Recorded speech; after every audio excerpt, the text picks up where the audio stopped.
Isaías capítulo 11, entonces. Vamos a orar. Bendito Padre Celestial, al abrir tu palabra una vez más, deseamos, Señor, que esta palabra sea una palabra viva que viene a nosotros hoy en el momento que la necesitamos. Que tu Espíritu Santo la ponga en nuestro corazón, nos ayude a guardarla ahí para no pecar contra ti, como dice el salmista. Y que podamos, Señor, ser enriquecidos y fortalecidos por lo que hoy vamos a estudiar en este capítulo de Isaías. Sigue bendiciendo a tu pueblo, Señor, por el poder de tu palabra. Sigue dándonos la victoria al seguir tu palabra. Y ayúdanos a ver, Padre Santo, que solamente cuando estamos en tu palabra es cuando estamos en toda verdad. Así es que bendícenos hoy, Señor, te lo pedimos en el nombre de Cristo Jesús. Todos decimos, muy bien. Entonces en nuestro estudio anterior comenzamos a ver lo que el encabezado del capítulo 11 dice, el futuro reinado del Mesías. Está hablando del reinado que va a establecer el Mesías, o del reino que va a establecer el Mesías después de su segunda venida, cuando vuelva a la tierra. Recuerden que el rapto y la segunda venida de Cristo son dos cosas diferentes. En el rapto el Señor Jesucristo viene por su iglesia y nos lleva a estar con Él durante los 7 años de la gran tribulación, y luego el Señor Jesucristo vuelve después de esos 7 años y establece su reino. Y nosotros vamos a venir con Él, ¿verdad? Entonces nosotros también vamos a ser parte de ese reino y le vamos a ayudar a gobernar. Vamos a llegar más adelante y vamos a ver eso. Pudimos ver en los primeros 2 versículos del capítulo 11 que dicen lo siguiente. Lean conmigo ahí en su Biblia. Una vara saldrá del tronco de Yesé, que es Isaí en la Reina Valera 60. Un vástago retoñará de sus raíces. Sobre él reposará el Espíritu del Señor, el Espíritu de sabiduría y de inteligencia, el Espíritu de consejo y de poder, el Espíritu de conocimiento y de temor del Señor. Y obviamente que este vástago que está hablando aquí es Jesucristo, que iba a venir de la línea de David. Yesé o Isaí era el padre de David, y de ahí va a venir un día el Mesías. Hoy comenzamos en el versículo 3, en donde se quedó el versículo 2, porque noten que dice ahí en el versículo 3, su deleite, el deleite de este vástago, el deleite del Mesías, podríamos decir, sería el temor al Señor. Sería el temor al Señor. Y luego la segunda parte del versículo dice, no juzgará según las apariencias, ni dictará sentencias según los rumores. Gloria a Dios, ¿verdad? Que el Señor no va a dictar sentencias según rumores o las apariencias, porque el Señor puede ver el corazón, ¿verdad? Todo mundo puede engañar al Señor, todo mundo puede engañarse el uno al otro, pero nadie puede engañar al Señor, porque el Señor ve el corazón de las personas. Pero lo primero que dice ahí, su deleite será el temor del Señor. Ahora, recuerden, estamos hablando del Señor Jesucristo aquí, ¿verdad? Entonces, a veces yo me pregunto, cuando veo este tipo de cosas, me pregunto, pues, ¿por qué el Señor Jesucristo tuvo que temer al Señor Dios, verdad? Porque debemos recordar que el Señor Jesucristo decidió bajar de nivel, por así decirlo, hacerse uno de nosotros, y vino, y como se nos dice en el libro de Hebreos, aprendió obediencia por medio de sus sufrimientos. Sí, a menudo los sufrimientos es lo que nos llevan a someternos más y más a Dios, ¿verdad? Es lo que nos acercan más a Dios. Estaba hoy, me encontré por pura, no le van a decir que lo miré, pero mi hija está sirviendo con su esposo en Calvary Vista. Y le tocó dar un mensaje a ella, a las mujeres de Calvary Vista, y salió en uno de esos reels no me acuerdo si fue Instagram o Facebook, y la miré y es mi hija. Sí era mi hija. Y empezó a hablar y pensé, wow, es la primera vez que yo la oigo dar una clase. Y la fui, busqué ahí en donde estaba toda la enseñanza, y está en YouTube, en el canal de Calvary Vista Women. Qué bárbaro. Estaba llorando. Estaba diciéndole a mi esposa, Mom, le enseñaste bien. Porque lo que estaba diciendo ella era que el hecho de que su mamá se haya ido al cielo, la orilló, la llevó a acercarse más al Señor y a rendirse a los pies del Señor, y de hecho poder desmoronarse delante de la presencia del Señor y ser recibida en sus brazos. A veces el sufrimiento a eso nos lleva. Si no somos orgullosos, si conocemos al Señor y sabemos que lo que Él quiere para nosotros es bueno, Y al decir conocer al Señor, quiero decir si somos salvos, ¿verdad? Porque el incrédulo, el que no es salvo, no puede tener esa experiencia.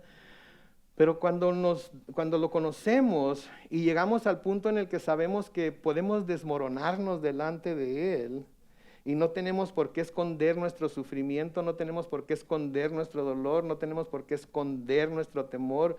No es razón de sentir vergüenza porque tenemos esos sentimientos, porque son sentimientos muy humanos. Pero cuando llegamos a tener esa relación con el Señor tan cercana, los sufrimientos, las pruebas y todo eso nos llevan a desmoronarnos delante de Él. Y Él está ahí listo para tomarnos entre sus brazos.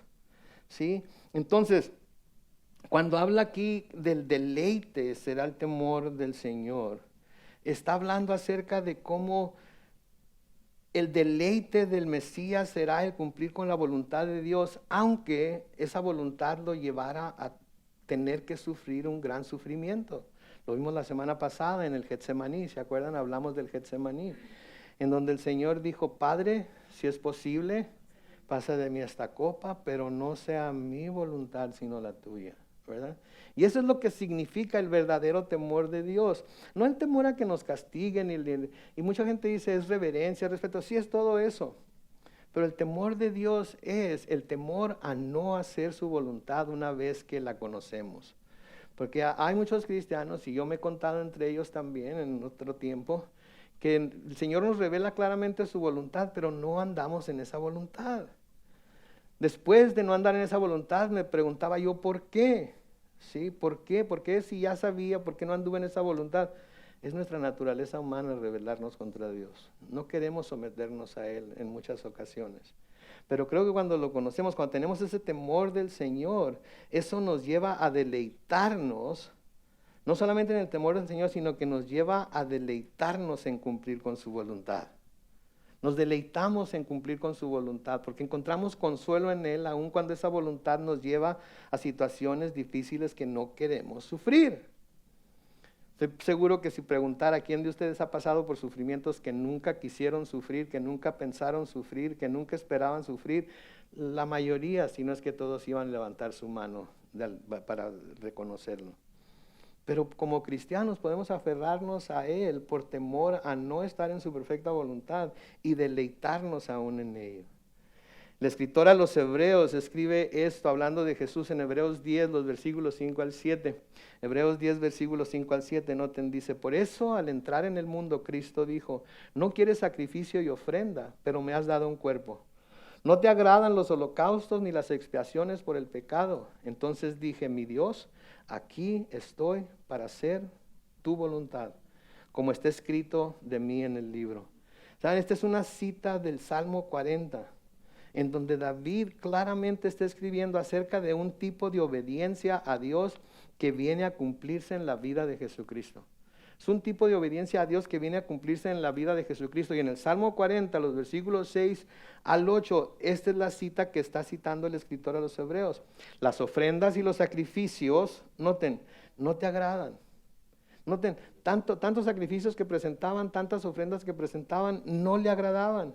Dice, tú no pides holocaustos ni ofrendas de expiación, pero me has abierto los oídos. Me has abierto los oídos. Espero que todos le pidamos al Señor que nos abra los oídos diariamente para escuchar su voz y escuchar su voluntad. En el versículo 7 dice, por eso, porque me has abierto los oídos y porque tú no quieres sacrificios ni ofrendas de expiación, por eso dije, aquí vengo ya. En el pergamino se habla de mí. Hacer tu voluntad, Dios mío, me agrada, tu ley la llevo dentro de mí. Ojalá que todos podamos decir eso, hacer tu voluntad, Señor mío, Dios mío, me agrada. A pesar de que esa voluntad puede llevarnos a tener que sufrir situaciones difíciles. Porque en este mundo vamos a tener aflicción, en este mundo vamos a tener pruebas, en este mundo vamos a tener persecución, etcétera, etcétera. Pero ¿qué les dijo el Señor a sus discípulos? Pero no se preocupen, confíen en mí, yo he vencido al mundo. ¿Sí? Entonces, el Señor habla de estar gozosos, ¿sí? Porque si Él ya venció al mundo, Él nos va a ayudar a nosotros a vencer al mundo también, Sí, y eso quiere decir muchas cosas, no quiere decir que vamos a tener victoria sobre la prueba que estamos pasando ahorita o sobre la lucha que estamos teniendo hoy. No. Finalmente todos vamos a vencer al mundo, ¿sí? Ya sea en el presente, aquí en la tierra o en el futuro cuando estemos en la presencia del Señor, pero vamos a vencer al mundo, vamos a vencer las enfermedades, vamos a vencer las tribulaciones, vamos a vencerlo todo y vamos a estar en el cielo gozándonos y nunca arrepintiéndonos de habernos deleitado en hacer la voluntad del Señor. En Juan capítulo 4, el versículo 34, este es el corazón que debemos tener nosotros también. Jesús les dijo, mi comida es hacer la voluntad del que me envió y llevar a cabo su obra. ¿Se imaginan si nosotros tuviéramos ese corazón, esa convicción de que nuestra comida, lo que nos sustenta, lo que nos hace fuertes, lo que nos ayuda en el caminar por esta vida, es hacer la voluntad de nuestro Dios y llevar a cabo su obra, cualquiera que esta sea la obra que Dios le ha encargado a usted. En Juan 6:38, de nuevo, noten Juan 6:38, porque no he descendido del cielo para hacer mi voluntad, sino la voluntad del que me envió. Palabras de Jesucristo. Él siempre lo dijo, yo no he venido a hacer lo que yo quiero, he venido a hacer lo que mi Padre me envió a hacer. Entonces nosotros también debemos tener esa misma actitud. Una vez que venimos a Cristo, ya no estamos aquí, ya no tenemos libertad, ya no tenemos otra opción, por así decirlo, que hacer la voluntad de nuestro Padre. Y debemos de buscar la voluntad de nuestro Padre y cumplir aquello para lo que el Señor nos tiene aquí. Algunos nos tienen aquí para ser padres, otros nos tienen aquí para ser madres, esposos, esposas, hijos, abuelos, tíos, etcétera. Debemos de cumplir con aquello que el Señor, con aquello para lo que el Señor nos tiene aquí todavía. Y una vez que conocemos su voluntad, debemos de deleitarnos en esa voluntad, aunque a veces es difícil. Pero debemos de deleitarnos en esa, porque es fácil deleitarse de las cosas buenas, ¿no es cierto? Es fácil comerse un galón de nieve, dryers, de sabor café. ¿Nunca lo han probado? No, café, calle boca, cucharadas, así nada más. Eso es un deleite comer esas cosas. Pero si tenemos tos o tenemos alguna enfermedad, es un deleite tomarse el jarabe. Estoy seguro que para las personas que están sufriendo con cáncer no es un deleite estar tomando quimioterapia y todo tipo de... Estoy seguro que para nuestro hermano Raúl no es un deleite estarse picando cada día para controlar el diabetes. Estoy seguro que no es un deleite físico, ¿sí? Pero eso es lo que Dios tiene para ellos en esos momentos, eso es lo que tiene Dios para él en estos momentos, y estoy seguro que de alguna manera él lo reconoce y se está deleitando aún en lo que está pasando, porque esto nos está trayendo a nosotros más cerca de él, nos está moviendo a que aportemos algo para ayudarle, y estoy seguro que su familia está a su alrededor orando por él y clamando a Dios por él, amén. Luego la segunda parte del versículo dice, no juzgarás según las apariencias, ni dictarás sentencia según los rumores. Esto es tan importante de nuestro Señor Jesucristo, no juzgará según las apariencias, ni dictará sentencias según los rumores. Nosotros como seres humanos tenemos la tendencia a juzgar según lo que vemos, ¿verdad? Y cuando alguien nos reprende por juzgar según lo que vemos, a veces nos defendemos. Pastor, pero es que por sus frutos los conocerá. Ok, pues puede estar pasando por tiempos difíciles esa persona, puede estar pasando por un tiempo de tropiezo, puede estar pasando por un tiempo de prueba y está haciendo cosas que normalmente quizás no haría. Pero nosotros no podemos en realidad juzgar por las apariencias. Tenemos que buscar, entender cuál es el contexto de lo que está pasando. Si descubrimos que es simplemente que quieren estar viviendo una vida de pecado, entonces hay maneras bíblicas de reprender a ese hermano, esa hermana. Pero si descubrimos que es porque están pasando un tiempo difícil en sus vidas, tenemos que nosotros como miembros del cuerpo de Cristo ayudarles a levantarse, fortalecerlos, etcétera, etcétera, y no juzgarlos según las apariencias. Y luego noten que dice, ni dictará sentencia según los rumores. Podríamos ponerle ahí un término moderno que diría según los qué, según los chismes, ¿verdad? Según los chismes que se andan hablando de él o se andan hablando de ella, ¿verdad? ¿Te fijaste? ¿Verdad? No ha venido a la iglesia en mucho tiempo. ¿Qué andará haciendo? ¿Dónde andará? Ten- tenemos como seres humanos y nos reímos, pero tenemos la tendencia a hacer eso. Y estoy hablándoles a cristianos, así es que deben de entender lo que estoy tratando de hacer. Y si nos está viendo alguien en línea que no es cristiano, debe entender que como cristianos, ¿sí? A veces nosotros también la regamos. Somos seres humanos y cometemos errores. Entonces Jesús, por ser Dios, conocía y conoce el corazón de los seres humanos y no tiene necesidad de que nadie le diga lo que hay en el corazón del hombre. Cuando Él juzga, no juzga según las apariencias, juzga según los hechos. Y cuando dicta sentencia, no dicta sentencia según los rumores, dicta sentencia según lo que Él sabe. Pero Él es Dios. Él es Dios. Y tenemos que recordar que Él conoce nuestro corazón. Él conoce nuestras motivaciones. Nos podemos engañar, todos nosotros aquí podemos estarnos engañando a todos y ni cuenta nos daríamos. Pero ninguno de nosotros puede engañar al Señor Jesucristo. Ninguno de nosotros puede engañar al Señor Jesucristo. Sí, en Juan 2, los versículos 23 al 25, noten lo que dice: mientras Jesús estaba en Jerusalén durante la fiesta de la Pascua, muchos, al ver las señales que hacía, noten lo que dice, creyeron en su nombre. ¿Se dan cuenta? Muchos creyeron en su nombre. Versículo 24, pero Jesús mismo no se fiaba de ellos porque los conocía a todos y no tenía necesidad de que nadie le dijera nada acerca del hombre, pues él sabía lo que en el hombre había. Entonces, pues, la gente puede decir, creo, ok, pues qué bien que creas. Pero ¿estás seguro de que tu fe, estás seguro de que eso que dices creer sea la realidad? Porque el Señor Jesucristo puede ver directamente hasta lo más profundo de tu corazón. Él sabe si verdaderamente crees o no. Y cuando Él juzgue, no va a juzgar de acuerdo a lo que alguien le diga o de acuerdo a lo que parezca. Él va a juzgar de acuerdo a lo que Él ve en ti. Por eso Pablo nos dice que no juzguemos nada antes de tiempo, que todo se lo dejemos a Él. Por eso el Señor mismo nos dice, la venganza es mía, dice el Señor, yo pagaré. Sí, porque de nuevo nosotros no conocemos las motivaciones, etcétera, las situaciones por las que alguien está pasando, pero Dios sí las conoce. Entonces, cuando juzgue, va a juzgar con verdadera justicia. ¿Sí? Ahora, aquí estamos viendo una parte de la profecía acerca del Mesías que no ha sucedido todavía, ¿sí? No ha sucedido todavía en el sentido de juzgar a personas o de condenar a personas, porque eso va a ser más adelante cuando Él venga por segunda vez, y entonces sí, todo el mundo se ha puesto delante de Él y Él va a juzgar con justicia, con verdadera justicia.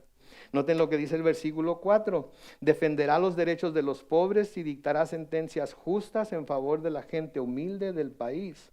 Su boca será la vara que hiera la tierra y sus labios serán el ventarrón que mate al impío. Eso todavía no ha sucedido, pero va a suceder. Noten, defenderá los derechos de los pobres, ¿sí? Pero de los verdaderos pobres, no de los que se dicen ser pobres. Porque hay mucha gente que se dice ser pobre solamente porque no tiene todo lo que quiere, pero tiene mucho más de lo que necesita. Pero de todas maneras se dice ser pobre. Mi papá se decía pobre, pero no era pobre. Pero porque no era rico como muchos ricos, él se decía que era pobre. Y así somos muchos, ¿verdad? Como no somos ricos, somos pobres, ¿verdad? Pero pobres que, ¿verdad? Porque a veces tenemos mucho más de lo que muchas otras personas tienen en muchos otros países. Sí, algunos tenemos 2, 3 carros, 2, 3 televisiones, ¿sí? Algunos tenemos dinero para irnos a dar la vuelta, para ir a cenar de vez en cuando, etc. Entonces, no somos pobres como hay gente pobre que no se levanta y no sabe dónde va a comer. Pero Él va a defender el derecho de los pobres, los verdaderos pobres, y dictará sentencias justas en favor de la gente humilde, los verdaderos humildes del país. Y su boca será vara de que hiera la tierra, y sus labios serán el ventarrón que mate al impío. Como juez de su pueblo, Dios condena a los malvados y ofrece protección y defensa a los verdaderos inocentes y oprimidos. Porque hay mucha gente que se dice a sí misma oprimida, que se dice a sí misma inocente, pero tienen las manos llenas de sangre inocente. Digo, lo podemos ver en Israel con Hamas ahorita, ¿verdad? Los terroristas de Hamas, todo el mundo los está diciendo que son gente inocente, que esto y que el otro. Pero por el otro lado es una organización terrorista la cual se debe erradicar porque ellos son los que están atacando a Israel, lo que está haciendo que Israel tenga que defender su pueblo en la forma en que lo tenga que defender. Y es una guerra. Podemos ver la guerra entre Rusia y Ucrania también, ¿verdad? Los ucranianos se dicen que son inocentes, han sido agredidos y hasta cierto punto pudiéramos decir que es parte del asunto. Pero por el otro lado también podemos ver que no hacen malos quesos ellos también con las cosas que están haciendo en contra de Rusia. Pero el Señor va a condenar a los malvados, que son malvados, y va a ofrecer protección y defensa a los verdaderos inocentes y oprimidos. Ahora, cuando habla de la vara de su boca, está diciendo que Dios, el Mesías, va a vencer por su palabra. Va a vencer por su palabra. Y por eso es tan importante que conozcamos la palabra de Dios. Porque lo que va a usar el Señor para vencer va a ser su palabra. Va a ser lo que ya ha dicho a través de los siglos, a través de los años en las Escrituras. Eso es lo que va a usar para juzgar al mundo y eso es por lo que va a vencer. Y por eso es tan importante que conozcamos la palabra y que prediquemos la palabra y que cuando hablemos del Señor hablemos de acuerdo a lo que la palabra dice acerca de Él. Porque si damos nuestra opinión puede estar completamente sesgada, porque somos cristianos, debemos admitir lo que vamos a hablar mejor de nuestra iglesia que de otras iglesias, de nuestra religión que otras religiones, etcétera, etcétera. Sí, pero la palabra de Dios es derecha. Y la palabra de Dios es para el creyente primero, para que la entienda claramente, pero también para el incrédulo. Noten lo que Jeremías escribe en Jeremías capítulo 23, versículos 29 y 32. Noten, el Señor hablando aquí, mi palabra es como ¿qué? Y como un, ¿saben qué es un mazo? Es un martillo que parte las piedras, ¿verdad? Así es que no sean cabeza de piedra, ¿verdad? Porque la palabra del Señor parte las piedras, palabra del Señor, versículo 30. Por eso estoy en contra de los profetas que se roban entre sí sus palabras y luego dicen que son mías. Hay muchos profetas ahorita que usan las palabras los unos de los otros y luego dicen, así dice el Señor. Y noten lo que el Señor dice aquí, estoy en contra de los profetas que se roban entre sí sus palabras y luego dicen que son mías. Palabra del Señor. Versículo 31, yo estoy en contra de los profetas que hablan con dulzura y luego afirman que yo he hablado. Palabra del Señor. Yo estoy en contra de aquellos que les gusta quitarle el filo a la palabra. Porque no queremos ofender a nadie, porque no queremos que nadie se sienta mal. Mi hermano, cuando la palabra de Dios está predicando, la persona que anda practicando pecado no puede más que sentirse mal. El pecador que no es salvo no puede más que sentir el duro golpe de la palabra de Dios. ¿Sí? La persona que se anda desbalagando, por eso a veces le dicen a uno como pastor, ay pastor, hoy puras pedradas.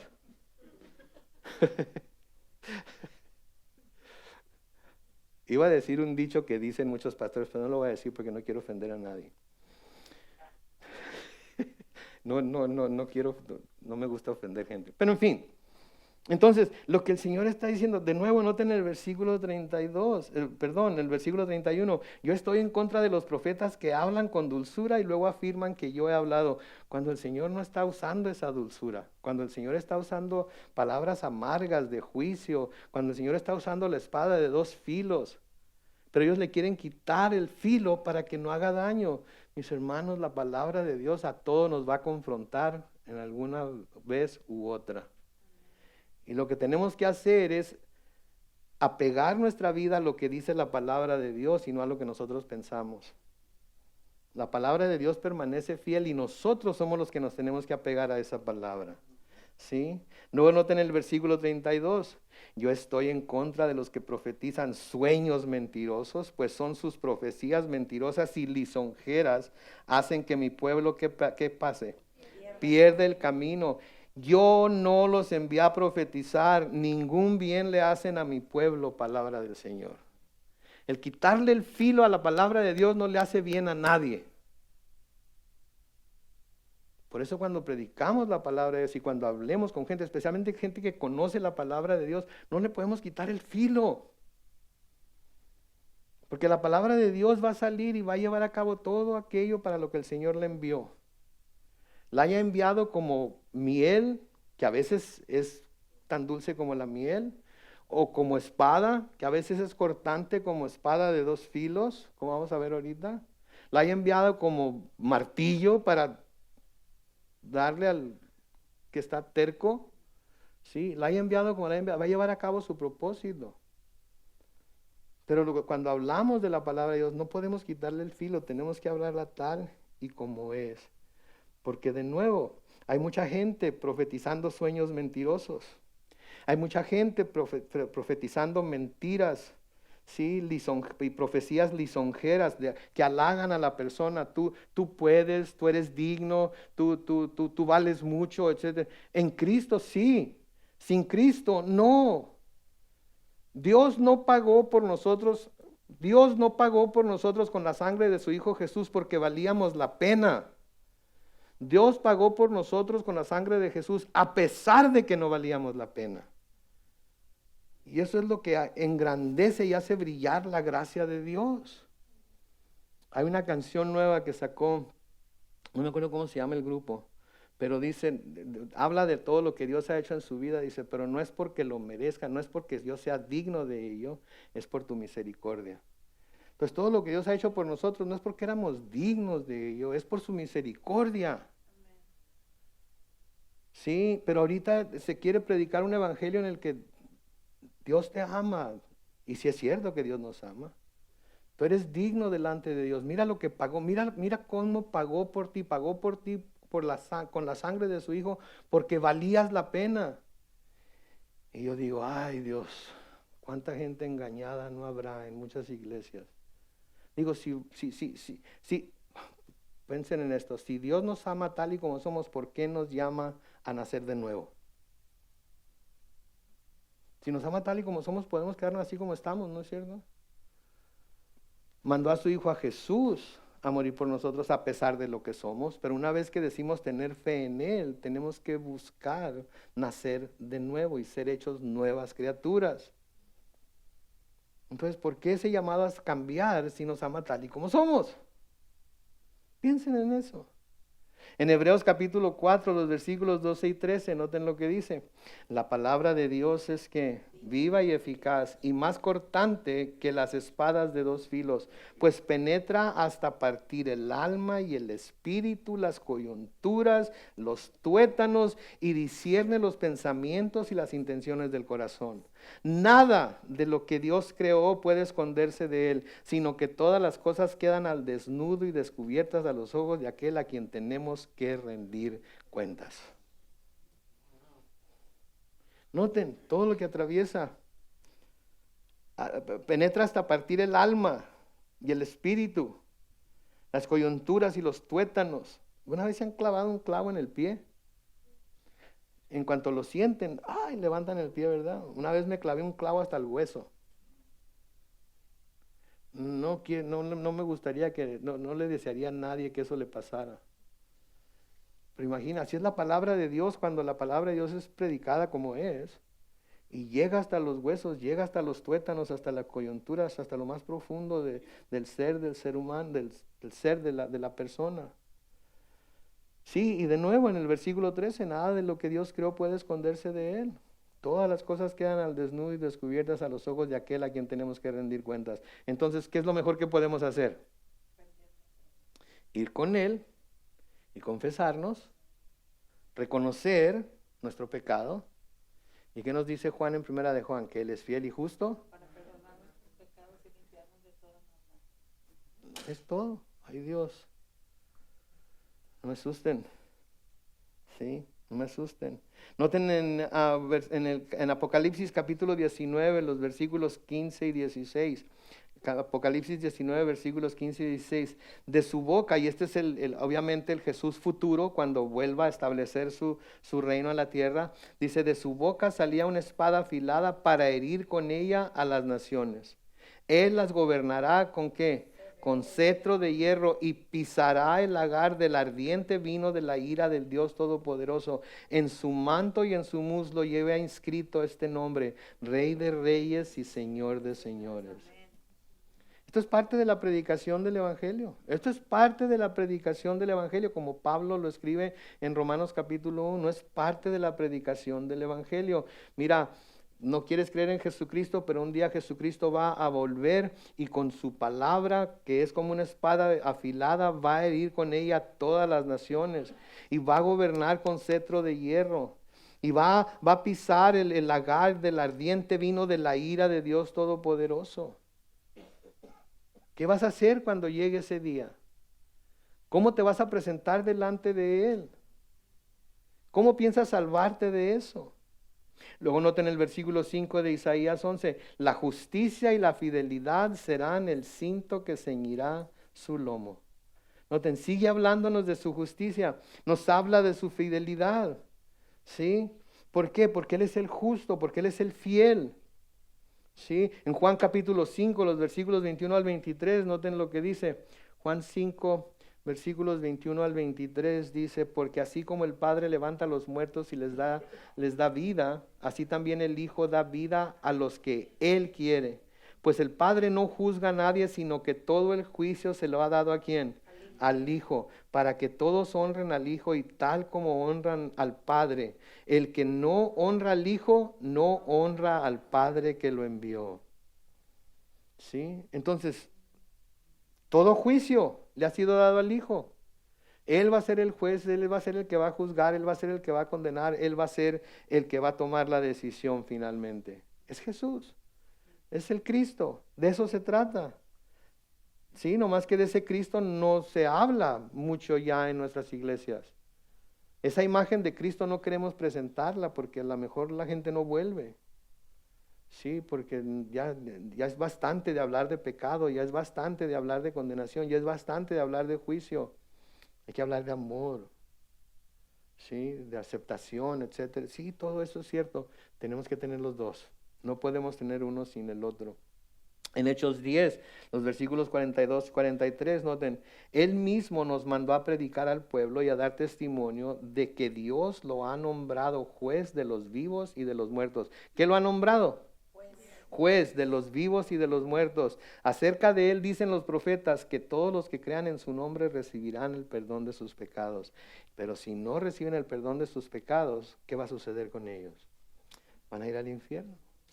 Van a morir en sus pecados y van a ser condenados.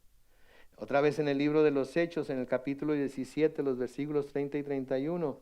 Dios, Hechos 17, no lo puse, ok. Hechos 17, entonces vamos a brincarnos a Hebreos 1, 8 al 9.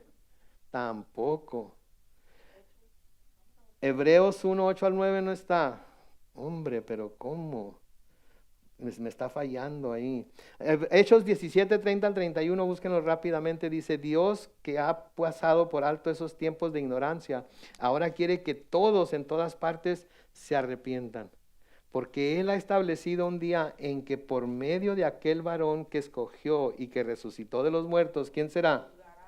¿Quién será ese varón que escogió y resucitó de los muertos? Jesús. Por medio de Él juzgará al mundo como con justicia. En Hebreos 1, 8 y 9 dice: pero el del Hijo dice: tu trono, oh Dios, es eterno y para siempre. El cetro de tu reino es un cetro de justicia.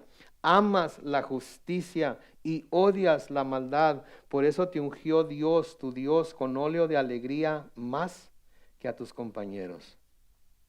¿Sí? Versículo 6 de Isaías 11 dice, noten, y esto también es el futuro. Esto también es el futuro del reinado, o del reinado futuro del Mesías. Dice: el lobo convivirá con el cordero, el leopardo se acostará junto al cabrito, el becerro, el león y el animal engordado andarán juntos y un chiquillo los pastoreará. Noten, esto va a pasar en el futuro cuando el Mesías establezca su reino aquí en la tierra. Esta es una imagen de bestias que en nuestros días son bestias crueles, pero que van a ser milagrosamente regeneradas con una nueva naturaleza que les va a ayudar a convivir con animales mansos y pacíficos. Si esto nos presenta con la imagen de un reino de paz y seguridad, y esto solo se puede realizar con el regreso del Mesías para establecer el reino de Dios. Imagínense, un leopardo acostado con el cabrito. ¿Han visto los videos esos de naturaleza donde un leopardo ve a una gacela? ¿Qué le hace? De vivas se las comen a veces. Las desgarran y pero aquí van a estar acostados juntos. El becerro y el león.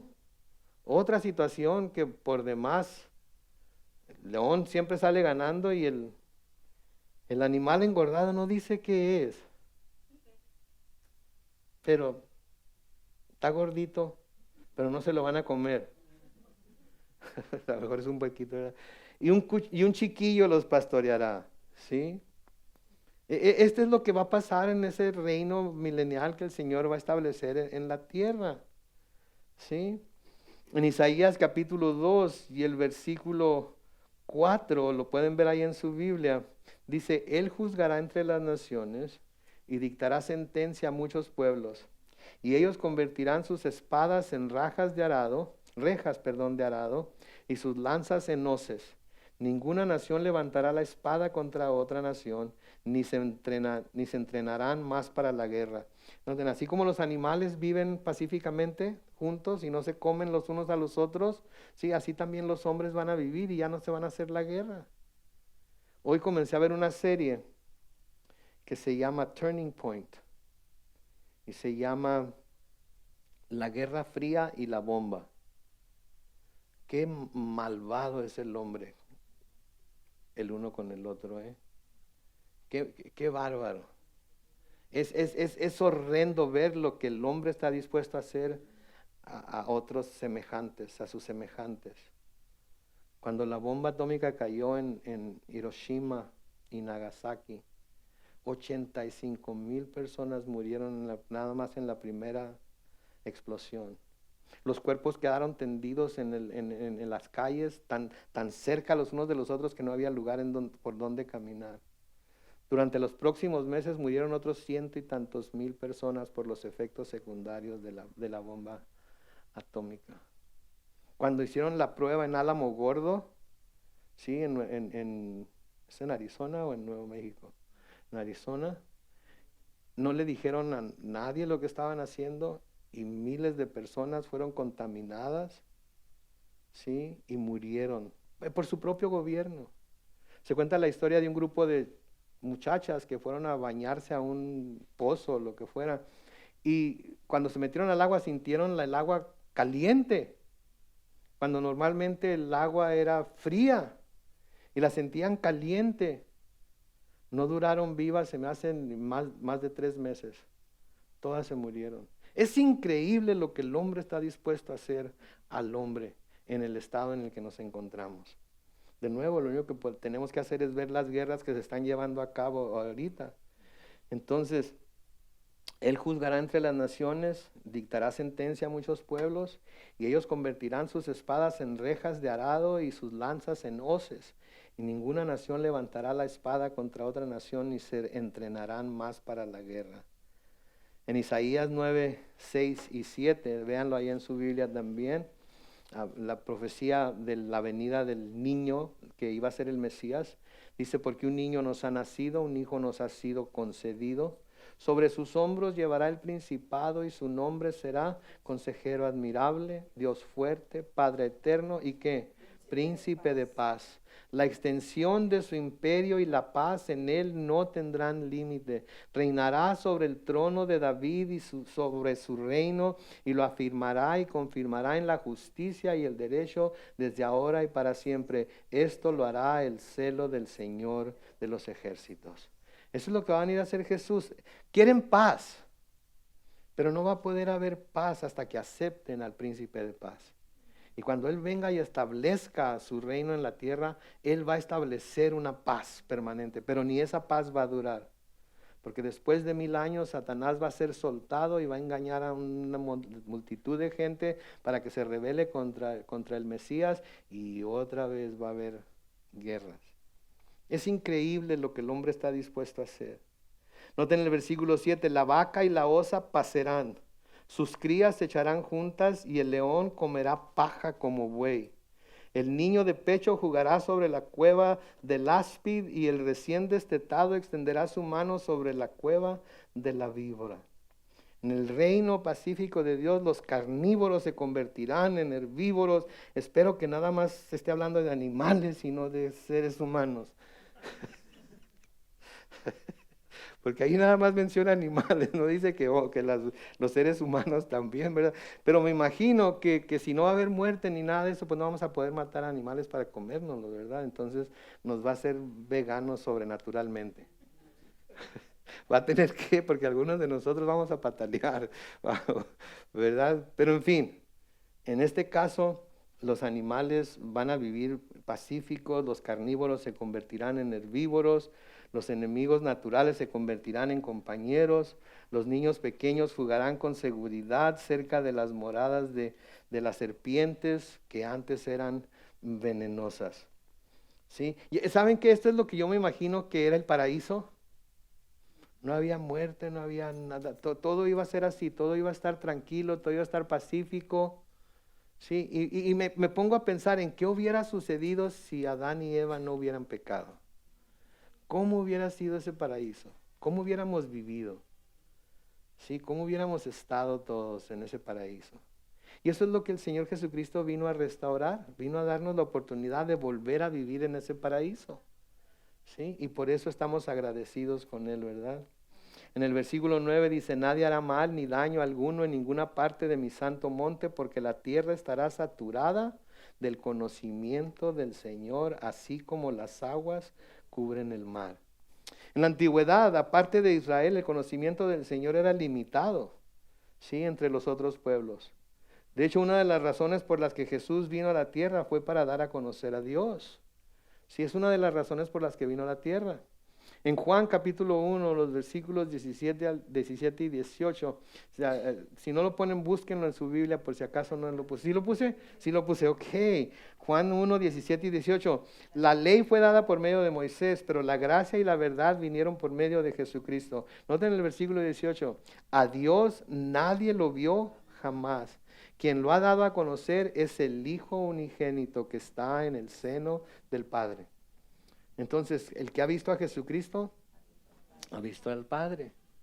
Nosotros conocemos a Jesucristo íntimamente, lo conocemos como nuestro Señor, nuestro Salvador, quiere decir que conocemos al Padre también.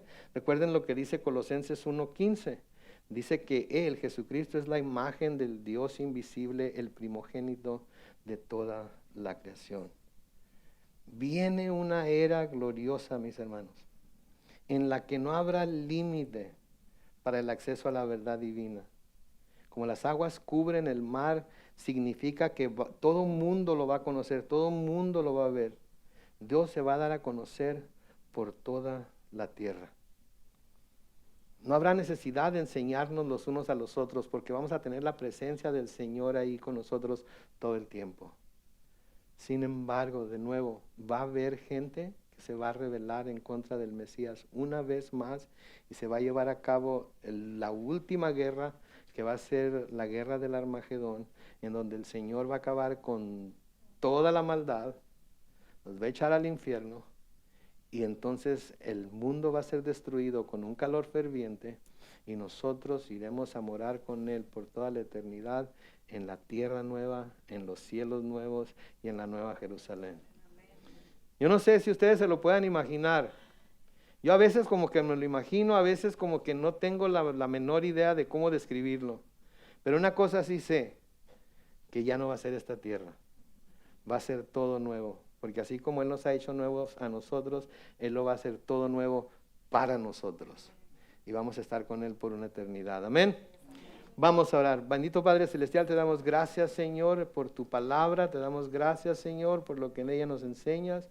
Te damos gracias, oh Dios, porque hemos conocido al Mesías, hemos reconocido sus características y atributos que están plasmadas en la palabra de Dios. Y anticipamos, Señor, conocerlo mejor cuando venga por nosotros y nos lleve al cielo. Y finalmente, después de esa batalla final, cuando vayamos a vivir a esa nueva tierra y esos nuevos cielos, juntamente con Él en la Nueva Jerusalén. Señor, sigue abriendo nuestros ojos a las verdades de lo que el futuro trae para tus hijos, trae para aquellos que han creído y puesto su esperanza en ti. Que esa visión del futuro glorioso que tendremos con Jesús, Señor, nos ayude a vivir de una manera santa aquí en la tierra, nos ayude a vivir de una manera que te agrada a ti, de una manera que te honra a ti más que agradarte, de una manera en la que por medio de nuestra manera de vivir damos testimonio de lo que tú puedes hacer en la vida de alguien que se rinde completamente a ti. Bendecimos tu nombre, Señor, y anticipamos ya tu segunda venida para llevarnos al cielo. Te amamos, te honramos, te alabamos y te adoramos, porque tú eres digno de ello, y lo hacemos en el nombre glorioso de Cristo Jesús. Y todos decimos amén y amén.